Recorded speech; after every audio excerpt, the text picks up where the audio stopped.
Okay, ಈಗ ನೀವು ನೋಡ್ತಾ ಇರತಕ್ಕಂಥದ್ದು ನೇರ ದೃಶ್ಯಾವಳಿಗಳು. ಮುಖ್ಯಮಂತ್ರಿಗಳು ಈಗ ವಿಧಾನಸೌಧದಿಂದ ತೆರಳುತ್ತಾ ಇರತಕ್ಕಂಥ ದೃಶ್ಯವನ್ನು ಗಮನಿಸ್ತಾ ಇದ್ದೀರಾ. ಸಿದ್ದರಾಮಯ್ಯನವರು ವಿಧಾನಸೌಧಕ್ಕೆ ಬಂದಿದ್ದರು ಆ ಜಾತಿ ಗಣತಿ ವರದಿಯನ್ನು ಪಡೆಯೋದಕ್ಕೆ ಅಂತಂದ್ಬಿಟ್ಟು. ಆ ಸಂದರ್ಭದಲ್ಲಿ ಅಲ್ಲಿ ಅಭಿಮಾನಿಗಳೆಲ್ಲ ಸಾಕಷ್ಟು ಸಂಖ್ಯೆಯಲ್ಲಿ ಸೇರಿದ್ದಾರೆ. ವಿಧಾನಸೌಧದ ಸಿಬ್ಬಂದಿಗಳೇ ತುಂಬ ಜನ ಇದ್ದಾರೆ. ಈಗ ಸಿದ್ದರಾಮಯ್ಯನವರು ಅಲ್ಲಿಂದ ಹೊರಟಿದ್ದಾರೆ ವಿಧಾನಸೌಧದಿಂದ.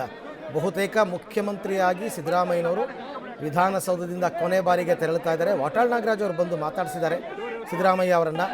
ಸೊ ಸಿದ್ದರಾಮಯ್ಯ ಈಗ ಮುಖ್ಯಮಂತ್ರಿಯಾಗಿ ವಿಧಾನಸೌಧಕ್ಕೆ ಕೊನೆಯ ಬಾರಿ ಇದು ಮುಖ್ಯಮಂತ್ರಿಯಾಗಿ. ಇನ್ನೊಂದು ಅವ್ರು ಬರ್ತಾರೆ, ಅವ್ರು ಶಾಸಕರು ಹಾಲಿ, ಬಟ್ ಮುಖ್ಯಮಂತ್ರಿಯಾಗಿ ಬರ್ತಾ ಇರ್ತಕ್ಕಂಥದ್ದು ಕೊನೆಯ ದಿನ. ಅವರಲ್ಲೂ ಕೂಡ, ಅವ್ರ ಮನಸ್ಸಲ್ಲೂ ಕೂಡ ಅಗಾಧವಾದ ನೋವಿರುತ್ತೆ. ಕಳೆದ 8 ವರ್ಷ ಹಾಗೆ ನೋಡೋಕೋದ್ರೆ ಸಿದ್ದರಾಮಯ್ಯನವರು ಮುಖ್ಯಮಂತ್ರಿಯಾಗಿ ಸರ್ವ್ ಮಾಡಿರೋದು. ಮೊದಲ ಟರ್ಮಲ್ಲಿ 5 ವರ್ಷ, ಎರಡನೇ ಟರ್ಮಲ್ಲಿ 3 ವರ್ಷ, ಒಟ್ಟು 8 ವರ್ಷ.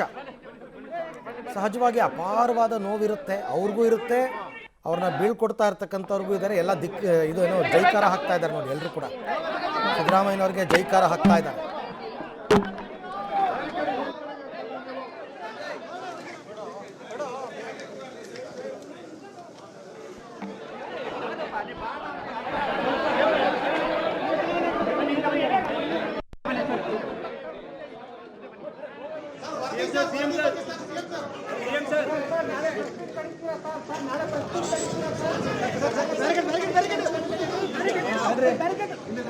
ಈಗ ಬಹಳ ಖುಷಿ ಆಯಿತು.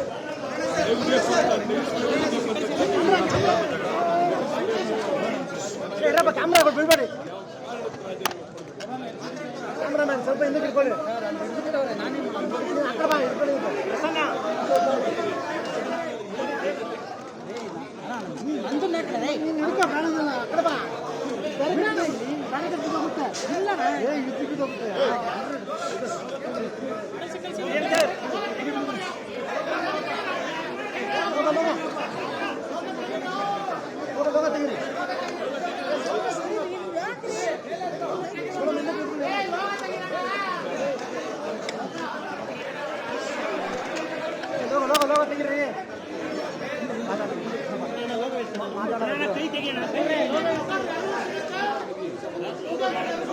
ಅವರು ಕೂಡ ಅವ್ರನ್ನ ಮಾತನಾಡಿಸೋ ಪ್ರಯತ್ನವನ್ನು ಮಾಡಿದ್ದಾರೆ. ಬಟ್ ಸಿದ್ದರಾಮಯ್ಯನವರು ತುಟ್ಟಿಕ್ ಪಿಟ್ಟಿಕ್ ಅಂದಿಲ್ಲ.